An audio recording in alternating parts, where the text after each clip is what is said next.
ఆ తర్వాత యాక్చువల్గా మా ఫ్రెండ్స్ చాలా కేసీపీ లిమిటెడ్ అని దాని తాలూకు కొంచెం బాగా రిచ్ పీపుల్, బాగా క్లోజ్గా ఉండేవాళ్ళం. వాళ్ళు ఓ రోజు మన రాజేంద్ర సినిమా తీద్దాం అన్నారు. తీద్దామంటే నేను అందరిలాగా ఎందుకు శ్యామ్ బెనగల్ వాళ్ళలాగా మంచి ఆర్ట్ ఫిల్మ్ తీయాలి, ₹1,00,000 తీసి రికార్డు చేయాలి, ఉమ్, కొత్త ఆర్టిస్టులు ఎవరికి డబ్బులు ఇవ్వటం లేదు, ఎవరు ఫుడ్ వాళ్ళు తెచ్చుకోవాలి, ఇటువంటి పిచ్చి ఆలోచనలతో వాళ్ళకి చెబితే ₹1,00,000 సినిమా కాదు, కాస్ట్లీ సినిమా తీయాలి, ఫస్ట్ పిక్చర్తోనే జగపతితో పోటీ పడాలి, రామానాయుడు గారితో పోటీ పడాలి.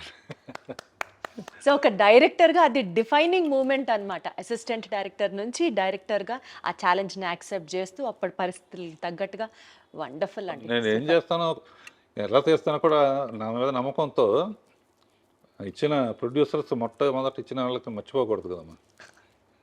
సార్ ఆ హంబుల్ క్వాలిటీ ఎన్ని జనరేషన్స్ మీ నుంచి నేర్చుకున్నా సరే ఇంకా చాలా తక్కువే అవుతుంది. అది మే 2, 1977 టాలీవుడ్కి ఒక గొప్ప దర్శకుడు పరిచయం అయిన రోజు.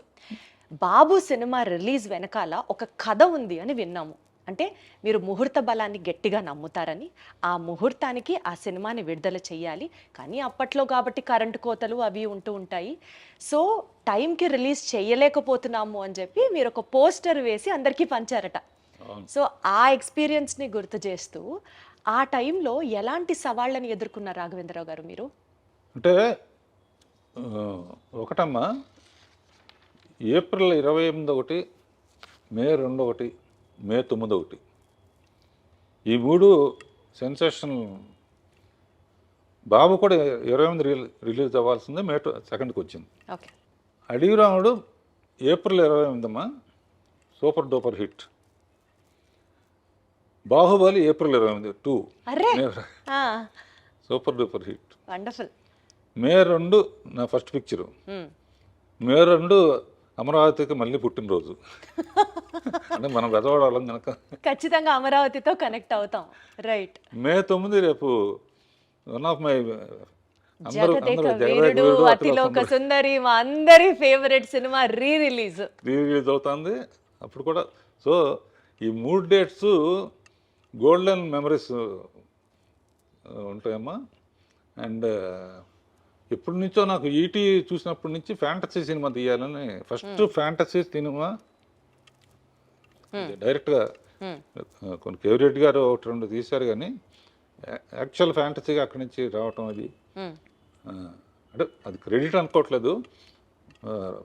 రైటర్ చక్రవర్తి ఐడియా చెప్పాడు, తర్వాత జంజాల గారు, ఎండమూరి వీరేంద్రనాథ్, విజయేంద్ర ప్రసాద్, మేమందరం కలిసి తీసాం. రేపు 9వ తారీఖు నాకన్నా మా టీం అందరూ ఉత్సాహంగా ఉన్నారన్నమాట. అసలు మేమందరం ఫ్రెండ్స్ ప్లాన్ చేసేసుకున్నాము. అక్కడ కేక్ కటింగ్కి, అక్కడ అసలు ఫుల్ హడావిడి చేయడానికి ఫుల్. అంటే ఫస్ట్ టైం ఆ సినిమాని కొన్ని లక్షల సార్లు చూసినా ఇంకా సినిమాని ఇప్పుడు మళ్ళీ థియేటర్కి వెళ్ళి చూడాలి అన్నది మాలో కూడా ఫ్యాన్స్గా కూడా బోలెడంత ఎక్సైట్మెంట్ని నింపే ఒక సినిమా అది. అదేనమ్మా, ఇప్పటికీ దత్తు గారు కానీ చాలామంది జగదేక వీరుడు అతిలోక సుందరి మళ్ళీ తీయమంటారు. నేనేమంటా అంటే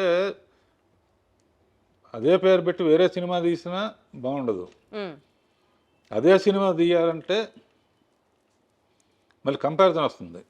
ఇప్పుడు చిరంజీవి కొడుకు రామ్ చరణ్తో తీసాం అనుకో, శ్రీదేవి కూతురు అనుకో, మనుషులు మారారు కానీ వాళ్ళే గుర్తుకు వస్తూ ఉంటారు. 100% రైట్ సార్ మీరు చెప్పేది. పైగా మ్యూజిక్ ఏమో మార్చకూడదు.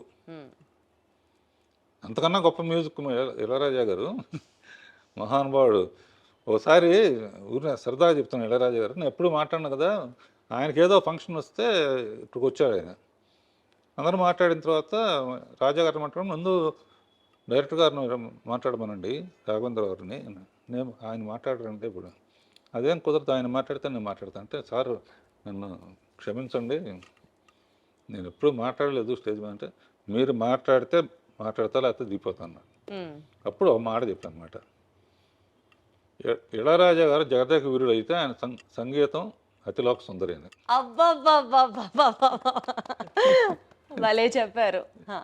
అంతకన్నా 2 ముక్కల నుంచి ముగించేశారా? ఆ మాత్రం ఆ ఒక్క అంతే. మాట చెప్పి ముగించేశారా? ఈ మధ్య అంటే ఇప్పుడు రంగంలో దిగాను కాబట్టి కొంచెం మాట్లాడుతున్నా.